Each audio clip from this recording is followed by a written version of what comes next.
Bom dia, boa tarde, boa noite, tudo bem com vocês? Quem tá falando aqui é Súria, esse é o NunaCast e hoje nós vamos falar sobre o que houve com a secretária Kim, esse K-drama de 2018 que ainda é um dos queridinhos da Dramaland e todo mundo acaba passando por ele um momento ou outro. Pra quem gosta de romance, pra quem gosta de comédia, pra quem gosta de suspense, sei lá, tem pra todo mundo. Estrelado, claro, pela queridíssima Park Min-young e o Park Seo-joon, que também já faz a sua parte, aí já fez vários K-dramas, ele já fez Hwarang, já foi pra Marvel, já fez um monte de coisa. E a Park Min-young que sempre escolhe ótimos trabalhos, ela fez Healer, City Hunter, olha que incrível, também já assisti esses dois com ela, gostei bastante. Ela se aventura aí numas histórias, ela é pequenininha, mas sempre tem aquelas historinhas lá que ela sai na porrada lá com os coadjuvantes e com os vilões, enfim. E ela é uma atriz talentosíssima, todo mundo gosta dela, eu pelo menos gosto muito dela. Mas sem muitas delongas, vamos a o que houve com a secretária Kim, que conta a história aí da nossa Kim Mi-soo, que ele fica todo o tempo Kim Mi-soo pra cá, Kim Mi-soo pra lá. Ela é uma secretária, claro, né, como diz o título, dedicadíssima. E ela chega um dia, ela fala assim, olha, não tô mais afim de trabalhar com você, porque ele é muito narcisista, muito jananã, rico, né? Como sempre, o Seo rico faz parte aí da Dramaland. Em 2018, isso poderia ser uma novidade, mas acabou caindo no gosto popular e vieram muitos K-dramas sobre esse tópico de secretária chique, dedicada, empoderada, e o CEO com alguns problemas de família, ou muitos problemas, e acabam se envolvendo, enfim. Aquela historinha do príncipe encantado, sabe? Com uma versão mais moderna da Cinderela. Mas, enfim, vamos lá. E ele é um narcisista. E ela fala assim, olha, eu não quero mais. Quero ir lá vender pipoca. Quero ir fazer outra coisa na minha vida. Quero me aposentar. Tô de saco cheio dessa vida aí. Daí ele surta. E fala, não, você não vai. Você não vai. Você vai continuar trabalhando comigo. Porque você precisa trabalhar comigo. E eles, né, enfim. Você precisa trabalhar comigo. E aí que começa a história. Que ela não entende o motivo, né, dessa coisa toda, dessa necessidade dela ficar do lado dele. Claro que tem muitas reviravoltas, muitas coisas interessantes, um texto interessantíssimo. Os dois se dão muito bem em cena. Park Seo-joon, como sempre, né, se dá muito bem em cena e ela muito bem dedicada. Tem momentos engraçados, momentos... enfim, é muito bom. Tá? Agora eu vou ter que chegar na parte com spoiler, sinto muito.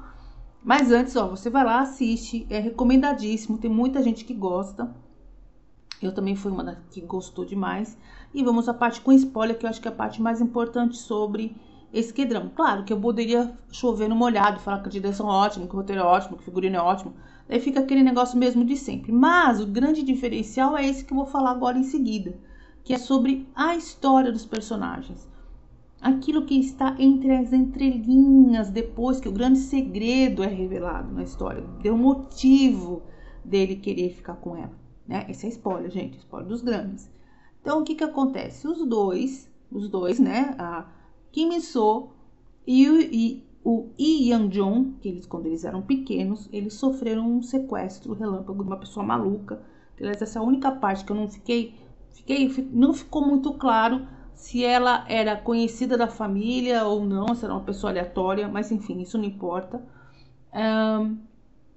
Ela sequestrou os dois quando eram muito pequenininhos, acho que ela, sei lá, acho que a diferença de idade dela devia ser uns 4, 5 anos mais jovem, e eles ficaram presos lá numa masmorra durante um tempo e tal. E enfim, ela queria chantagear alguém, a maluca do sapato vermelho, e no final ela acabou se matando, se enforcando. Essa cena foi bem forte, que quando eu assisti o que houve com a secretária Kim a primeira vez, eu não sabia, não conhecia nada sobre as produções da Coreia do Sul. Eu não sabia que eles se aventuravam nesse tipo de tópico, sabe? E vários desses dramas foram repetidos depois, com temas sensíveis e coisas assim que chega a prender a gente, sabe? Que é diferente no conteúdo ocidental. Mas a história é essa. Daí, ele, como ele era uma criança mais velha, quer dizer, vamos dizer mais velha assim, em termos que eles eram muito pequenos, mas uma diferença pequena, mas ele tinha um pouquinho mais de consciência do que estava acontecendo, ele a protegeu e essa mulher se matou, se enforcou, por um motivo aleatório. Ela estava chantageando, enfim, coisa da cabeça, né? E a única lembrança que ela tinha era dos sapatos vermelhos e que ela tinha medo de aranha, porque ele falava pra ela, olha, cuidado com a aranha, cuidado com a aranha. E ela ficou com isso no subconsciente. E ela realmente tinha medo de aranhas quando ela se tornou mais velha, mas ela não tinha aquela consciência 100% do que ela, né, do que estava acontecendo. Enfim, e os dois se reencontraram muitos anos depois. Eu acho que eles brincavam, né? Eles brincaram que os dois conseguiram sair lá do cativeiro. E ele brincava com ela, falava que os dois brincavam que os dois seriam um casal no futuro. E realmente é o que estava acontecendo. Ele acabou a reencontrando depois de muitos anos. E ele tinha isso, ele era apaixonado por ela desde sempre. Que aliás é um outro clichê que também acontece muito nos K-dramas. Agora, nesses mais recentes de 2000, mas contamos que essa história é de 2018, né, gente? Podia ser novidade em 2018, hoje já virou um clichêzão. Mas enfim, sempre tem que ter uma base, sempre tem que ter alguém que está lá no começo, que vai apresentar. Mas o ponto que eu queria chegar, que é muito importante, é que as sequelas daquele sequestro para ele ficou muito mais forte do que para ela.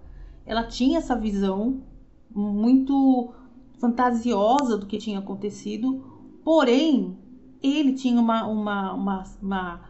um sintoma, vamos dizer assim, muito mais forte. Por exemplo, ele não gostava que as pessoas o tocassem, por exemplo. Ele tinha uma certa aversão, sabe, com algumas coisas assim, que ele tinha medo, de muitos medos. Eu não sou psicóloga, eu não sei explicar exatamente quais eram os tipos de problema que ele teve depois disso, mas ele tinha muitas coisas sobre isso. E um dos traumas maiores que ele tinha era que quem foi responsável, pelo menos foi assim que eu entendi, pelo que aconteceu com ele, foi o irmão mais velho. Porque o que aconteceu? O irmão quis fazer uma zoeira, largou ele pequeno lá, e ele acabou sendo sequestrado, enfim. E o irmão mais velho também, por esse trauma, assumiu como se ele tivesse sido sequestrado. Uma troca de inversão de papéis aí. E a mãe, que também não conseguia entender, a mãe Tchê falou assim, olha, eu vou comprar essa ideia porque eu não quero meus 2 filhos pirados aqui em casa. Então, assim, um psicólogo pode interpretar melhor o que aconteceu, dessas consequências que tiveram na família depois que essa história se desenvolveu. Mas, basicamente, a história é sobre traumas, esses traumas bem profundos que tinham. O irmão mais velho assumiu ou pegou a responsabilidade do irmão mais novo, fez um livro, ficou famoso. Depois, no final, a Kim Min-sook acabou descobrindo, porque, assim, para quem assistiu, isso não é novidade, mas só para poder reforçar, para quem não liga para spoiler, ele tinha uma cicatriz no tornozelo que era que ele tinha sido amarrado com um enforca-gato. Aqui em São Paulo a gente chama enforca-gato, mas vamos dizer que foi com uma corda de nylon, alguma coisa assim, para quem for fora do país. E o irmão mais velho não tinha, e ela falou assim, tá, mas essa cicatriz, né? Daí ela começou a juntar os pauzinhos ali, e ela acabou descobrindo que quem tinha sido seu salvador tinha sido ele. E é claro que depois ali o romance dos dois acaba se desenvolvendo de uma maneira muito legal, e eles protagonizaram um dos beijos mais interessantes da Dramaland.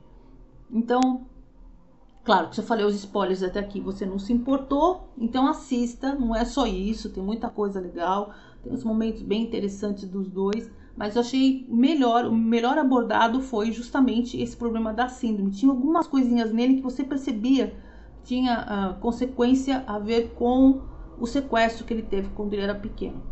E a família, não dá para entender, né? Como é que vai assumir, né, essa responsabilidade de ocultar o que tinha acontecido com o filho mais novo por causa do filho mais velho. As coisas de história, né? Senão a história acaba não se desenvolvendo. Mas enfim, basicamente é isso. O que houve com a secretária Kim é uma história que vale a pena acompanhar. Se você viu os spoilers aqui, enfim, sinto muito, mas se você assistiu, preste muita atenção nessas pequenas nuances aí que eu acho que vale a pena. E então é isso. Então quem tá falando aqui é Surya, esse é o NunaCast. Não deixe de acompanhar as outras resenhas. ver as notícias que tem no momentoquedrama.com.br e até a próxima. Tchau!